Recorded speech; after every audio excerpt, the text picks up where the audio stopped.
کیا آپ جانتے ہیں کہ حضرت ابراہیم علیہ السلام نے کس موقع پر 3 مرتبہ جھوٹ بولا تھا اور کیوں بولا تھا؟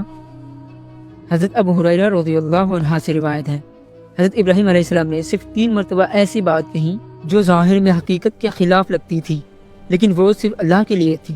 پہلا واقعہ، جب قوم کا میلہ تھا تو حضرت ابراہیم علیہ السلام نے کہا میں بیمار ہوں، تاکہ وہ اکیلے رہ کر بتوں کو توڑ سکے۔ دوسرا واقعہ، جب لوگوں نے ٹوٹے ہوئے بت دیکھے اور غصے میں پوچھا کہ یہ کس نے کیا، تو حضرت ابراہیم علیہ السلام نے کہا یہ ان کے بڑے بت نے کیا ہے۔ اور تیسرا واقعہ یہ ہے کہ حضرت ابراہیم علیہ السلام اور حضرت سارہ علیہ السلام سفر میں تھے اور ان کا گزر ایک ظالم بادشاہ کے علاقے سے ہوا۔ بادشاہ کو خبر دی گئی، بادشاہ سلامت، ایک مسافر آیا ہے، اس کے ساتھ ایک بہت خوبصورت عورت بھی ہے۔ بادشاہ نے حضرت ابراہیم علیہ السلام کو بلایا اور پوچھا اے شخص، وہ عورت کون ہے؟ تو حضرت ابراہیم علیہ السلام نے اپنی جان اور عزت کی حفاظت کے لیے کہا کہ یہ میری بہن ہے، یعنی دینی بہن۔ پھر وہ حضرت سارہ کے پاس آئے اور کہا اے سارہ، اس زمین پر میرے اور تمہارے سوا کوئی اور مومن نہیں۔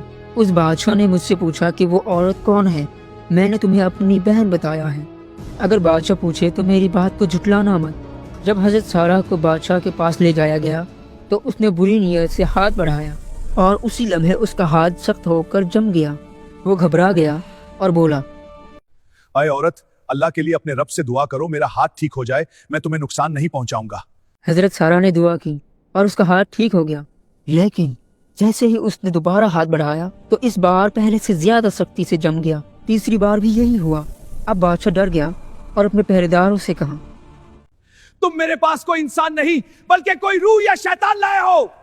آخر کار اس نے حضرت سارہ کو رخصت کر دیا اور خدمت کے لیے حضرت ہاجرہ کو تحفے میں دے دیا۔ جب حضرت سارہ واپس آئی تو حضرت ابراہیم علیہ السلام نے پوچھا کیا ہوا، تو انہوں نے جواب دیا اللہ نے اس گناہگار کے مکر کو ناکام بنا دیا اور خدمت کے لیے ہاجرہ کو بھی عطا فرما دیا۔